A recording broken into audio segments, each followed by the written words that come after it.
रात्री मी उशिरा दिल्लीवरून पुण्याला आलो आणि आज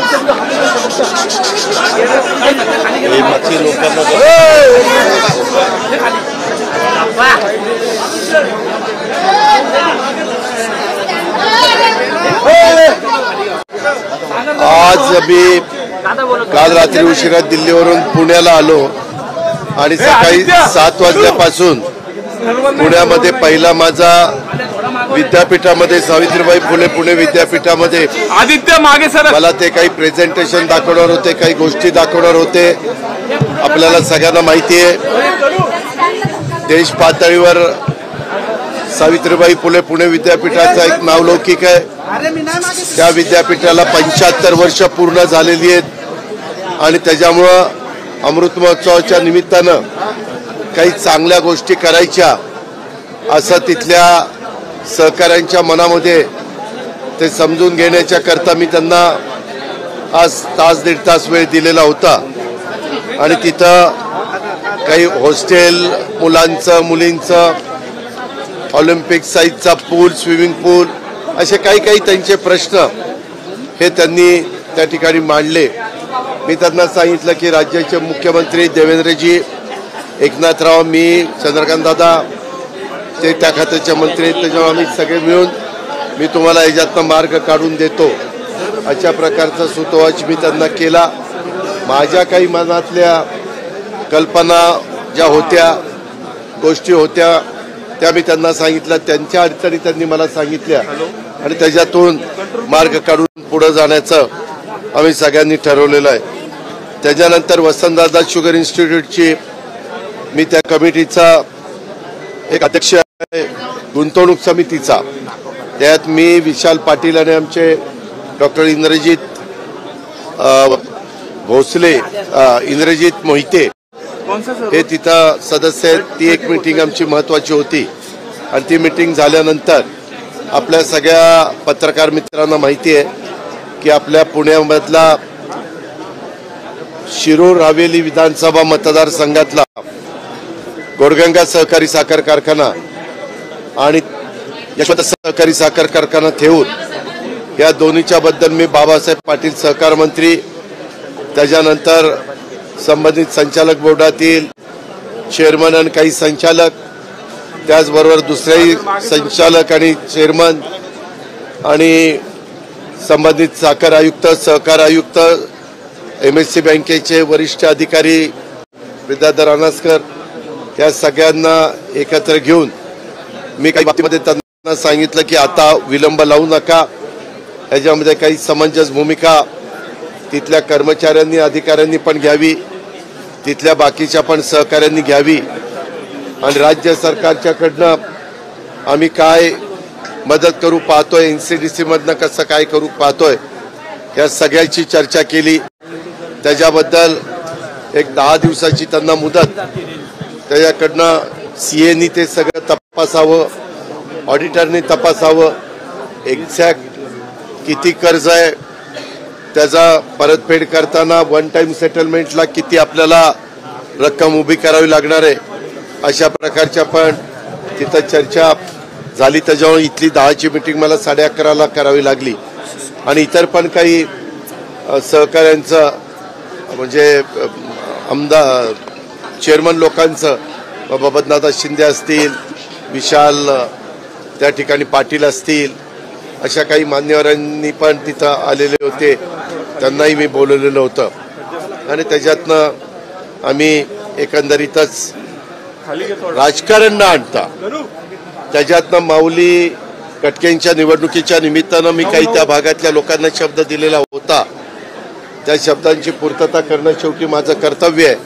आणि त्या कर्तव्याच्या भावनेतनं त्या मीटिंग मी घेतल्या।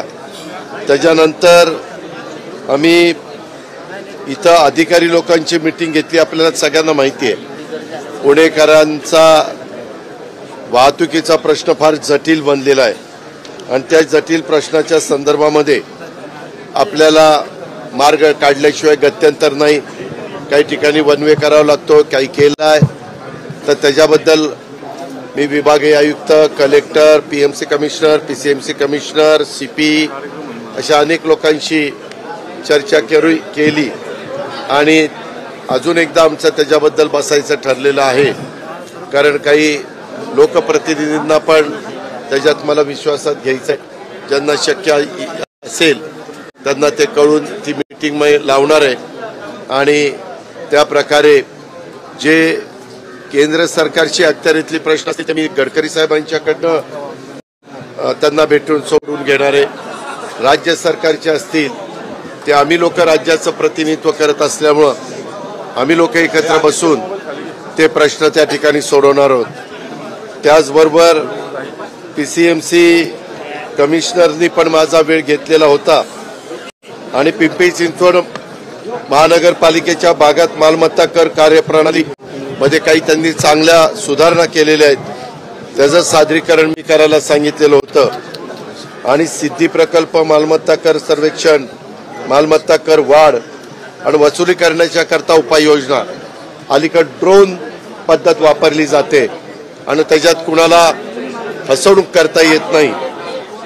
तुम्हाला उदाहरण द्यायचं म्हटलं तर पत्रकार मित्रांनो, 21-22 मध्ये तिथला मालमत्ता कर 628 कोटी रुपये होता. तो 23-24 मध्ये 977 कोटी रुपयापर्यंत पोहोचला आणि बचत गटातील बिलांच्या वाटपाकरता देखील आपल्याला त्याच्यात मदत घ्यायची आहे. मालमत्ता कर सर्वेक्षण ड्रोनद्वारे करण्यात आलंय. त्यामध्ये 3,23,000 मालमत्ता नोंद नसलेल्या आणि कमी मोजमाप असलेल्या प्रॉपर्टी सापडलेल्या आहेत. त्यामुळं आता पुढच्या वेळेस 1,350 कोटी रुपये एवढी मागणी वाढणं अपेक्षित आहे. म्हणजे विचार करा, 21-22ला 628 आणि 24-25ला 1,325 कोटी, 1,350 कोटी. अशा पद्धतीनं ह्या नवीन टेक्नॉलॉजीचा वापर करून नागरिकांना पण कर भरणं सुसह्य व्हावं, ऑनलाईन व्हावं. आज 72% नागरिक तिथले ऑनलाईन कर भरतात आणि म्हणून राजेंद्र भोसलेंना पण बोलून मी त्यामध्ये आपल्या पुणे महानगरपालिकेमध्ये देखील याचं अनुकरण करण्याच्या बद्दलच्या सूचना या दिलेल्या आहेत. एकात्मिक घनकचरा प्रक्रिया प्रकल्प, त्यातून वीज निर्मिती आणि विविध उपयुक्त वस्तूंची निर्मिती, हेही प्रकल्प तिथं हातामध्ये घेतलेले आहेत. ते चांगले चाललेले आहेत.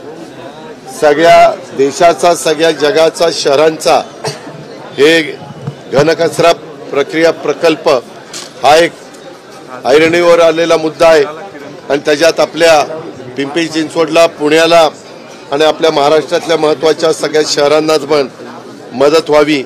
पाण्याची बचतीच्या दृष्टिकोनातनं काय, अशा बऱ्याच चर्चा आम्ही सगळ्यांनी बसून त्या ठिकाणी केल्या. काही बोडीमध्ये वन विभागाच्या अधिकाऱ्यांची बांधकामं निवासाची करायची, तिथं काही थोडं डिफेन्सची अडचण आलेली आहे, ती पण सोडवण्याच्या बद्दल.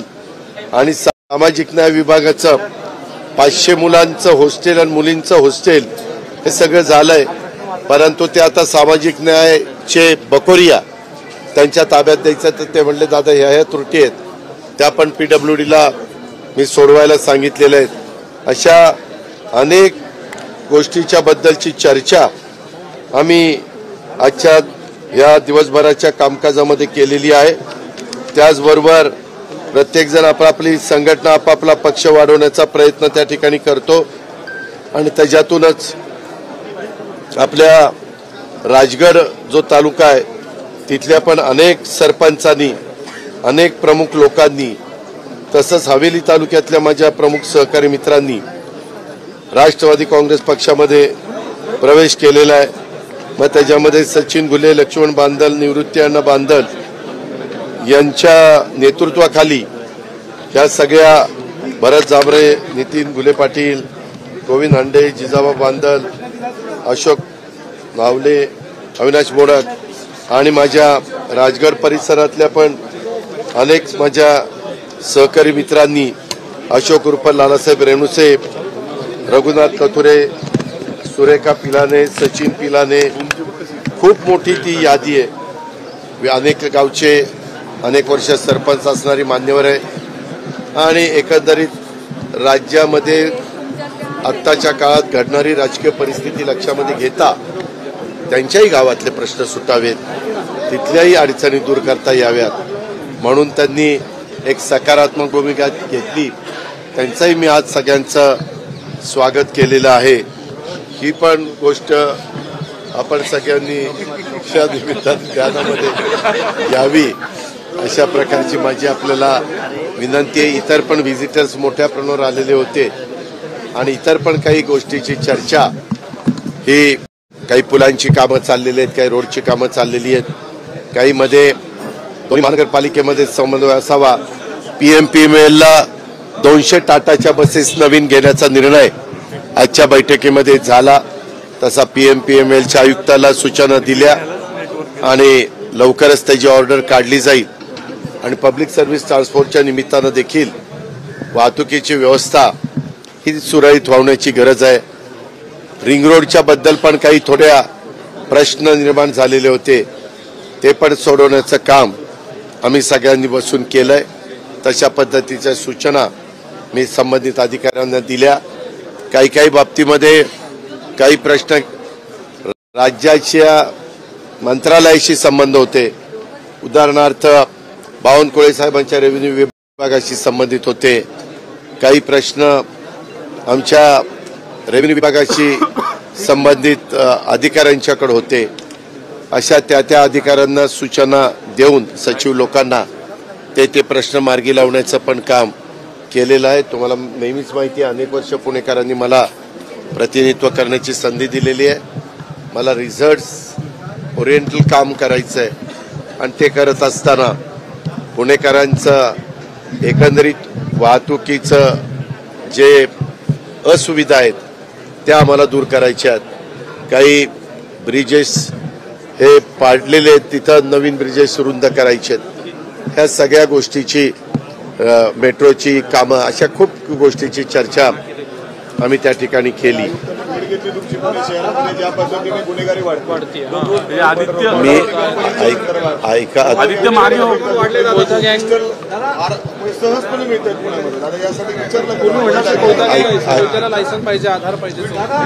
त्या संदर्भामध्ये तुम्ही मला सांगितलेलं होतं की आमच्याकडं लवकर बोला, कारण नंतर मुख्यमंत्री राज्याचे पुढे एका कार्यक्रमाच्या करता येणार आहे. मी CPना तिकडं थांबवलेलं आहे. मी माझ्या या सगळ्या बैठका मीटिंग करून खाली आलो तुमच्याशी बोलायला. आता पुन्हा जाऊन त्या ठिकाणी मी त्यांच्याशी बोलणार आहे. आता काही नवीन अधिकारी ज्यांच्या मुदती संपल्या त्या पुण्याच्या एकंदरीत विकास होण्याच्या दृष्टिकोनातून आपण आणलेले आहेत. कलेक्टर असतील, मुख्य कार्यकारी अधिकारी असतील, इतर अधिकारी असतील, अजूनही काही अधिकारी आणायचे आहेत. त्यामध्ये आपण म्हणताय ती बाब स्वतः राज्याचे गृहमंत्री आणि मुख्यमंत्री देवेंद्रजींनी पण गांभीर्याने घेतलेली आहे. मी पण या भागाचं प्रतिनिधित्व करतोय, त्याच्यामुळं मी पण ही गोष्ट गांभीर्याने घेतलेली आहे. पत्रकार मित्रांनो, तुम्हाला माहिती आहे, राजकीय हस्तक्षेप हा नसला तर पोलिसांना काम करणं अजिबात अवघड जात नाही. इथं कुणाचाही राजकीय हस्तक्षेप आम्ही लोक होऊन देत नाही. त्याच्यावर एवढी मुभा असेल आणि त्यांना इन्फ्रास्ट्रक्चर उपलब्ध करून देण्याच्या करता व्हेकल्स असतील किंवा इतर अनेक गोष्टी, त्यांचा घरबांधणीचा कार्यक्रम असेल, त्यांच्या ऑफिसेस असतील, इथलं CP कार्यालय असेल, तिकडचं पिंपरी चिंचवडचं CP कार्यालय असेल, इव्हन आता SP चं पण कार्यालय आपल्या ग्रामीणचं, ती पण तिन्ही कामं आपण हातामध्ये घेतोय. म्हणजे एवढ्या सगळ्या जर गोष्टी तुम्हाला राज्य सरकार करून देत असेल तर मग ह्या जे काही कायदा सुव्यवस्थेचे प्रश्न निर्माण होतात, मग तिथं कुठंतरी पोलीस वरिष्ठ अधिकारी कमी पडतात असं माझं मत आहे. त्यामध्ये त्यांना जर जमत नसेल तर त्यांनी स्पष्ट सांगावं की हे आमच्या आवाक्याच्या बाहेर आहे, इतर दुसरे अधिकारी चांगले आणून ह्या सगळ्याला चाप बसवण्याचं काम, गुन्हेगारीला आळा घालण्याचं काम, किंवा आपण जी काही उदाहरणं आपल्या IT मध्ये देखील काम करणाऱ्या मुली असतील किंवा इतर माझा भगिनी वर्ग असेल, या सगळ्याच्या संदर्भात, किंवा कोयता गँग, टोळे गँग, या सगळ्याच्या संदर्भात, कारण सध्या त्याबद्दलची खूप मोठ्या प्रमाणावर चर्चा महाराष्ट्रामध्ये होतीये हे आपण सगळेजण पाहताय। त्याच्यामुळे मी आज इथल्या वरिष्ठ अधिकाऱ्यांशी आता बोलणार आहे आणि मग पुन्हा माझे 2-3 दिवस महाराष्ट्रात इतर ठिकाणी दौरे आहेत आणि रविवारी पुन्हा माझ्या एका शिक्षण संस्थेचं नियामक मंडळ वार्षिक सभा आणखीन काही महत्त्वाच्या संस्थांची कामं ती करून मुंबईला गेल्यावर मी सोमवारी पुन्हा या गोष्टीचा, कारण जनतेने जो कौल द्यायचा आहे तो दिलेला आहे। जनतेने त्यांचं काम आमच्या युतीचं सरकार आणण्याच्या करता चोख केलेलं आहे। मॅक्झिमम पुणे जिल्ह्यामध्ये आणि दोन्ही शहरामध्ये हे एखादा अपवाद वगळता 100% जागा युतीच्या निवडून आलेल्या आहेत, वडगाव शेरी अपवाद वगळता।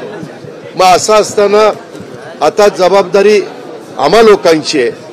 आता जनतेने कुठं जागा ठेवलेली नाहीये, त्यांनी आमच्यावर विश्वास टाकलेला आहे।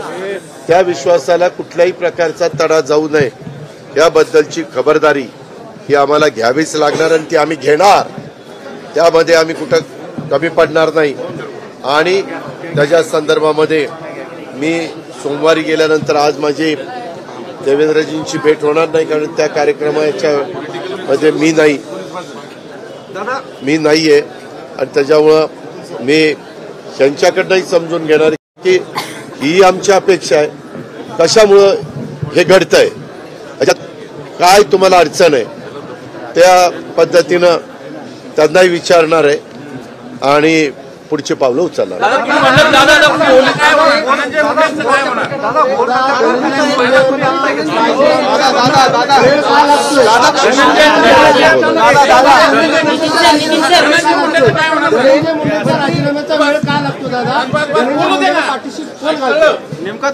कुठल्याही चौकशीमध्ये उद्याच्याला तुमच्यावर आरोप झाला की तुम्ही अमुक अमुक केसमध्ये दोषी आहे, तर आज SITची चौकशी चालू आहे, आज CIDची चौकशी चालू आहे, आज न्यायालयाच्या तिथं चौकशी चालू आहे। आता ह्या 3 वेगवेगळ्या एजन्सीज तिथं चौकशी करतायत। त्याच्यातून स्वतः राज्याच्या मुख्यमंत्र्यांनी सांगितलेलं आहे की ही चौकशी करत असताना जो कोणी दोषी असेल, जो कोणी त्याच्याशी संबंधित असेल, ते तिथं सिद्ध झालं, लक्षात आलं तर त्यांच्यावर ताबडतोब कारवाई केली जाईल। एक मिनिट त्या संदर्भामध्ये मी देखील देवेंद्रजींना भेटून सांगितलेलं आहे की या संदर्भामध्ये पक्ष वगैरे न बघता जर कोणी वरिष्ठ लेवलला काम करणारे व्यक्ती त्याच्यामध्ये दोषी असतील तर कुणाची गय करण्याचं कारण नाही। मुख्यमंत्री म्हणले मी त्याही मताचा आहे, त्यामुळं चौकशी चाललेली आहे। काही जण आरोपी मिळायला थोडासा विलंब लागला, प्रत्येकाची चौकशी करून फोनचे कुणाकुणाला फोन झाले, किती काळ करता झाले, काय फोनवर संभाषण झालं, ते आता सगळं समजतं। या सगळ्याचा अतिशय बारकाईनं, कारण अशा प्रकारच्या घटना या महाराष्ट्रामध्ये आम्ही लोक अजिबात खपवून त्या ठिकाणी घेणार नाही। ही निगूढपणे झालेली हत्या आहे, त्याच पद्धतीनं तितक्याच गांभीर्याने यामध्ये सरकारने लक्ष दिलेलं आहे। अर्थात समोरच्या विरोधी पक्षातल्या नेत्यांना किंवा सत्ताधारी पक्षाच्या पण काही लोकप्रतिनिधींना काय बोलायचंय हे त्यांनी अधिकार संविधानाने दिलेला आहे, पण असं करत असताना कुणावरही अन्याय होऊ नये ही पण खबरदारी ही घ्यावी लागते। मी आज आपण प्रश्न विचारल्यावरून पुन्हा एकदा आपल्या मार्फत महाराष्ट्रातल्या जनतेला सांगतो, कुणालाही माझी आजपर्यंत कामाची पद्धत अनेकांना माहिती आहे। यामध्ये आम्ही आणि मुख्यमंत्री जो दोषी असतील त्यांना अजिबात पाठीशी घालणार नाही, त्यांना कडक मधली कडक सजा केली जाईल आणि एक वेगळ्या प्रकारचा मेसेज महाराष्ट्रामध्ये दिला जाईल।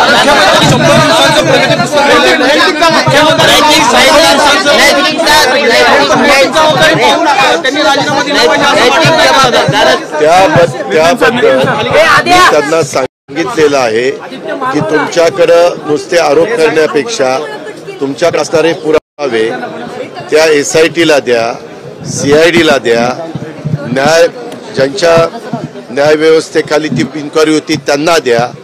कारण आपल्याला माहिती आहे की पुराव्याशिवाय कुणावरही आरोप करणं हे कितपत योग्य आहे आणि ते त्यांना द्यायला सांगितलेले. त्याबद्दल माझी आणि बावनकुळे साहेबांची पण चर्चा झालेली आहे, माझी आणि देवेंद्रजींशी पण चर्चा झाली. 100 दिवसांमध्ये मुख्यमंत्री म्हणले की तुम्ही काम करा किंवा रिझल्ट असं प्रगती पुस्तक आणि 7 कलमी कार्यक्रम वापरला. धनंजय मुंडे बाबतीत 100 दिवसामध्ये रिझल्ट येईल का? त्या संदर्भामध्ये 3 वेगवेगळ्या इन्क्वायऱ्या आहेत. तिन्ही एजन्सीज फार बारकाईनं त्याच्याबद्दलचा स्टडी करतायत. कारण उद्याच्याला ते रिपोर्ट देत असताना त्याच्यामध्ये काही तफावत दिसली तर त्या प्रत्येकाच्या विश्वासार्हतेवर प्रश्न निर्माण होणार आहे. त्याच्यामुळं फार बारीकपणे ह्याचा तपास चाललेला आहे. आपण काळजी करू नका. तुम्हाला जेवढी काळजी आहे तेवढीच काळजी आम्हाला पण आहे. आम्ही पण असं शिवशाहू फुले आंबेडकरांच्या महाराष्ट्रामध्ये असलेल्या घटना खपून घेणार नाही. आणि आज आमच्या सरकारमध्ये आम्ही असल्यामुळं आमची जबाबदारी याच्यात जास्त आहे. आम्ही याच्यात राजकारण पण आणून देणार नाही आणि आम्ही याच्यामध्ये कुणालाही पाठीशी घालण्याचं काम पण करणार.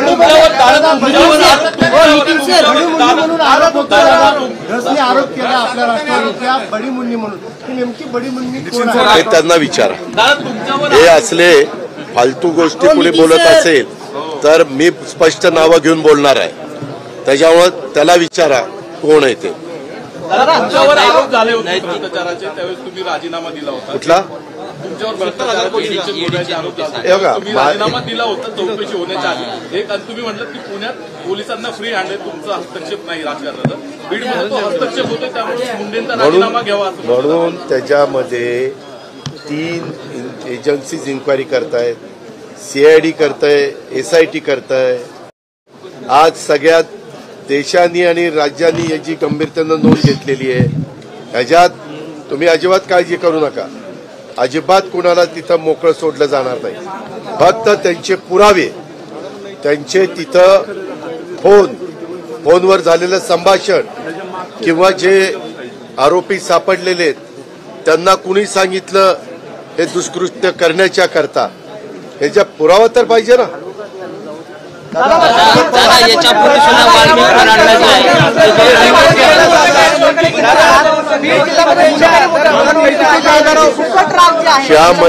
ह्यामध्ये पालकमंत्री कुठं कुणाला करायचा हा सर्वस्वी अधिकार राज्याच्या मुख्यमंत्र्यांचा असतो.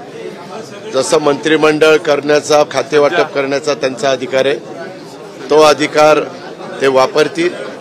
ज्यांच्यावर 36 जिल्ह्यांची जबाबदारी दिली जाईल ती जबाबदारी ते मंत्री, संबंधित उपमुख्यमंत्री हे पार पाडतील. 8 खासदार जे आहेत ते राष्ट्रवादीचे 8 खासदार तुमच्याकडे येणार अशी चर्चा सुरू आहे. विचार हे असं काही वेगळा प्रयत्न करू नाही. शरद पवार गटाचे प्रदेशाध्यक्ष बदला अशी मागणी होती. शरद पवारांना आज भावनिक साथ घातली गेली. माझा त्याच्याशी व्यतिरिक्त कुणाला तरी द्यावा, जयंत पाटील हे योग्य नाहीत. माझा त्याच्याशी संबंध नाही. माझा पक्ष वेगळा आहे, त्यांचा पक्ष वेगळा आहे, त्यांचं चिन्ह वेगळं आहे, माझं चिन्ह वेगळं आहे. त्यांनी त्यांच्या पक्षाच्या अंतर्गत काय निर्णय घ्यावा हा सर्वस्वी अधिकार त्यांचा आहे. आम्हाला कुणाला त्याच्यात दुडबुड करण्याचा काडीचा अधिकार नाही. त्याच्यामुळे झाली जयंत पाटील वेळ देत नाही. तटकरेंच्या संपर्कात आहेत का? तटकरे एक मिनिट तुम्ही दादांत खोटं बोलताय.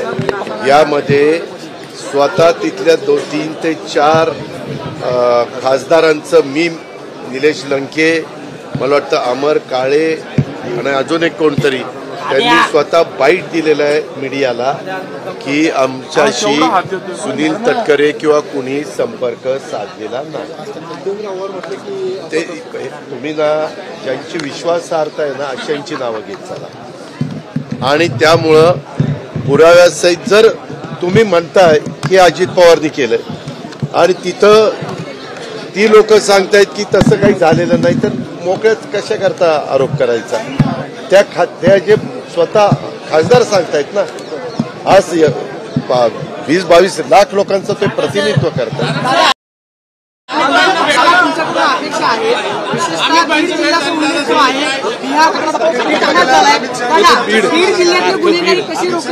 मी माझ्या अमित शाह साहेबांच्याकडं काही महत्वाच्या प्रश्नांच्या करता त्यांच्याकडे सहकार विभाग आहे, त्यांच्याकडे पोलीस खातं देखील आहे आणि त्यामुळं काही गोष्टी उदाहरणार्थ साखरेची MSP वाढवणं, जोस्ट इथेनॉलमध्ये इथेनॉलचा दर वाढवणं, BAVTA इथेनॉलमध्ये त्याचा दर वाढवणं, एक्सपोर्ट साखर करण्याच्या करता परवानगी काही लाख मेट्रिक टन साखर एक्सपोर्ट करायला परवानगी देणं, अशा काही महत्वाच्या गोष्टी राज्यातल्या जनतेच्या दृष्टीनं, ऊस उत्पादकांच्या दृष्टीनं, शेतकऱ्यांच्या दृष्टीनं काही पिकांच्या बाबतीमध्ये होत्या, म्हणून मी भेटायला गेलेलो होतो आणि त्या संदर्भामध्ये मी त्यांच्याशी चर्चा केली. पुण्याकडे येऊया. पुण्यामध्ये रोज कोयता गँग त्याच्या संदर्भात तेच जाऊन सांगतो ना, त्यांना काही मुदत देतो ना की या इतक्या दिवसामध्ये हे बंद नाही झालं तर आम्हाला कठोर निर्णय घेऊन नवीन व्यक्तीला इथं आणावं लागेल असं सांगतो ना. आम्हाला काही कुणाचा मुलायजा ठेवायचं कारण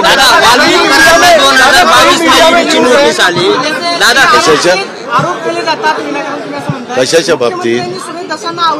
अहो, त्याबद्दल मला जे काही मुख्यमंत्री महोदयांना आणि बावनकुळे साहेबांना बोलायचं होतं ते मी बोललेलो आहे.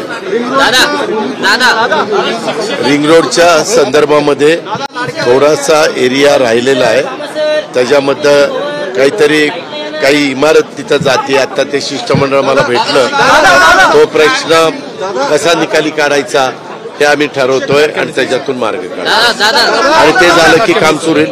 टेंडर मला वाटतं 8 का 10 त्याचे हे केलेले आहेत, भाग केलेले आहेत रिंग रोडचे. 170 किलोमीटर रोड जवळपास आहे आणि त्या पद्धतीनं ती कामं सुरू आहेत.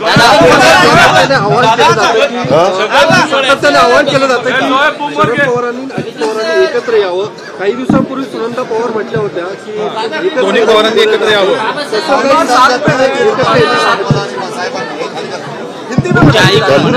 त्याला काही उत्तर देण्याचं कारण नाही, ते आमचं आम्ही ठरवू. चान्सेस आहे नाही.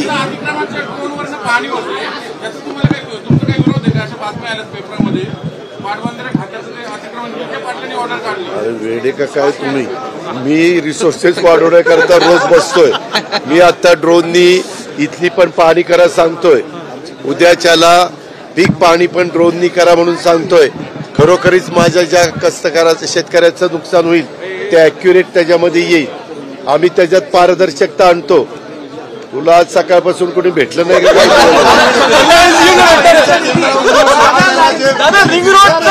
झालं रेंजच सांगितलं.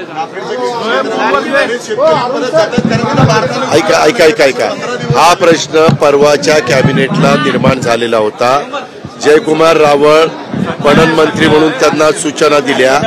आज ते पुण्यामध्ये आलेले आहेत. ताबडतोब बारदाना जिथं कमी पडतोय तिथं घ्या आणि ताबडतोब तिथली समस्या दूर करा, अशा सूचना कॅबिनेटनी रावळ साहेबांना दिल्या.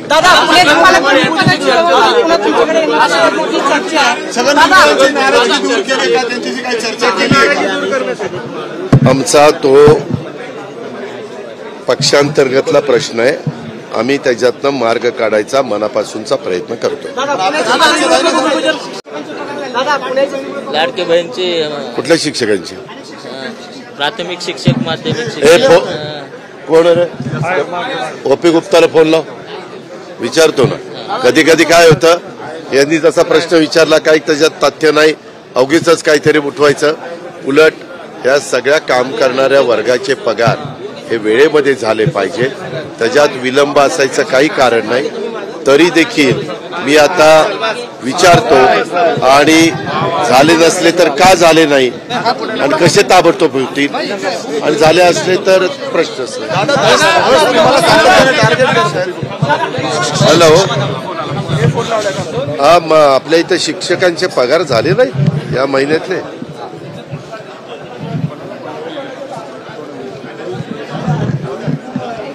ठीक आहे आलं लक्षात. ठीक आहे, ओके. ACS फायनान्सनी सांगितलं आपण पगाराचे पैसे सगळ्या डिपार्टमेंटला उपलब्ध करून दिलेले आहेत.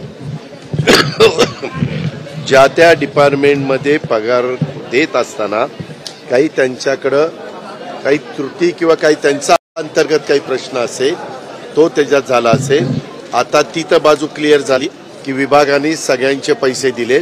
आता CPशी बोलताना एज्युकेशन सचिवांशी पण बोलतो. असं अजिबात राहता कामा नये आणि राहणार नाही ही खबरदारी घेतली. सुप्रीम कोर्टाला आता जाऊन भेटतो आणि त्यांना विचारतो साहेब कधी आता तुम्ही निवडणुका. कसं आहे तिथं आपली कोर्टात केस आहे. आपल्या OBC समाजातल्या पुरुषांना आणि महिलांना तिथं प्रतिनिधित्व मिळत नाही. ओपन मधल्या महिलांना पुरुषांना SC ST मधल्या महिला पुरुषांना मिळतंय आणि एवढा मोठा वर्ग निवडणुकीपासून वंचित ठेवायचा बरोबर नाही. त्याकरता मुख्यमंत्र्यांनी आम्ही सगळ्यांनी ठरवलेलं आहे आपली बाजू न्यायालयामध्ये अतिशय आग्रहपूर्वक मांडून त्या निवडणुका कशा आता तातडीनं लागतील. कारण उद्याच्या फेब्रुवारीमध्ये 3 वर्ष होतील. 22 फेब्रुवारी ते 25 फेब्रुवारी. त्याच्यामुळे आमची पण इच्छा आहे त्या लवकर व्हाव्यात. नवीन कार्यकर्त्यांना ज्यांचे चांगला अनुभव आहेत त्यांना संधी मिळेल.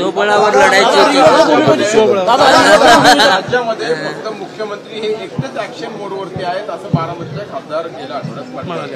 तुम्ही आजपासून ऍक्शन मोडवर आहात का आधीपासून? ते राज्याचे प्रमुख आहेत. ते ऍक्शन मोडवर राहणारच आहे. त्याच्यात ते चांगली गोष्ट आहे ना. बाकी मंत्रिमंडळ कार्यरत ते तुम्ही बघा की कोण आहे, कोण काम करतं, कोण निर्णय घेतं, कोण प्रशासनावर पकड करतं. प्रशासनाला सांगितल्यावर नंतर कुणाचं ऐकलं जातं. काहींना आता काही मुद्दे नाहीत. काहीतरी मला त्याबद्दल नो कॉमेंट. त्याच्यामध्ये आता CM साहेब मी आणि एकनाथराव ठरवू आणि तारीख ठरवून ते भूमिपूजन घेऊ. आपण काळजी करू नका. वाईट ऑफ बिअर बार परमिट रूम आणि देशी खरेदी दुकानं यांची संख्या वाढवण्यासाठी किंवा नवीन लायसन्स देण्यासाठी काही प्रस्ताव तुमचा आहे किंवा तसं काही धोरण येणार आहे? या संदर्भामध्ये मी एक कमिटी केलेली आहे. वल्सा नायर त्या कमिटीचे अध्यक्ष आहेत. OP गुप्ता, त्याच्यानंतर मिलिंद म्हैसकर, त्याच्यानंतर सूर्यवंशी आणि आशिष शर्मा म्हणजे GST commissioner, excise commissioner, excise secretary, finance secretary आणि पूर्वी माझ्याबरोबर वल्सा नायरांनी एक्साईजमध्ये काम केलेलं होतं म्हणून त्यांची कमिटी केलेली आहे. त्यांना मला वाटतं 1.5 महिन्यात अहवाल द्यायला सांगितलेला आहे. आम्हाला काही पुढं चुकीच्या गोष्टी करायच्या नाहीत, चुकीचे निर्णय घ्यायचे नाहीत, परंतु त्याच्यामध्ये पारदर्शकता आणायची. आज किती तारीख आहे? 9 जानेवारी 2025. हे बघ ऑर्डर. हे असं माझं काम असतं गेलं.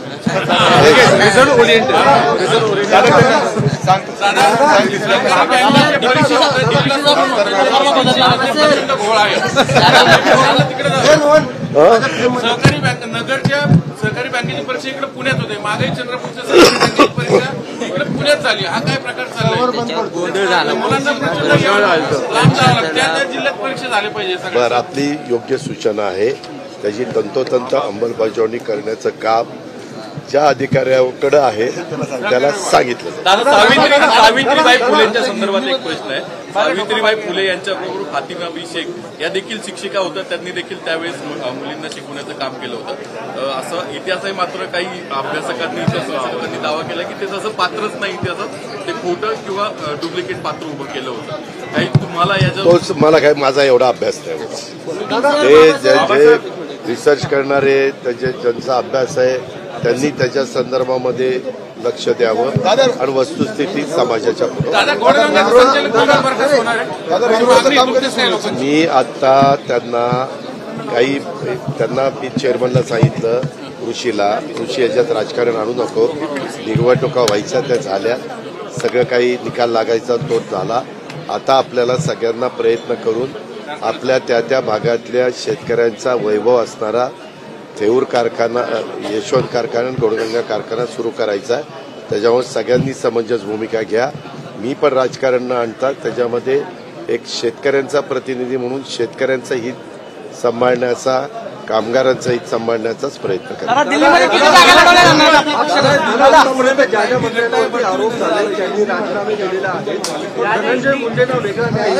नाही असं नाही रे बाबा. आरोप झालेले खूप जणांच्यावर आरोप झाले, असं नाही. त्या आरोपामध्ये तथ्य आहे का नाही हे दिसल्याशिवाय काही जण त्या आरोपाच्या यांनी व्याकुळ होऊन त्या ठिकाणी राजीनामा देतात. धनंजय मुंडेंचं स्पष्ट मत आहे की माझा दुरान्वय देखील याच्याशी संबंध नाही. कुठल्याही एजन्सीला तपासायला द्या. आता 3 एजन्सी तपासतायत, अजून कुठली एजन्सी त्या ठिकाणी लावा आणि त्यांनाही तपासायला सांगा. असं ज्यावेळेस ती व्यक्ती ठामपणे सांगते त्यावेळेस काम करत असताना पुन्हा दोषी नसणाऱ्यावर पण अन्याय होता कामा नये. आणि मी पुन्हा सांगतो, जर कुणी दोषी असेल, त्याच्यात अजित पवार दोषी असेल तरी त्याच्यावर कार्यवाही.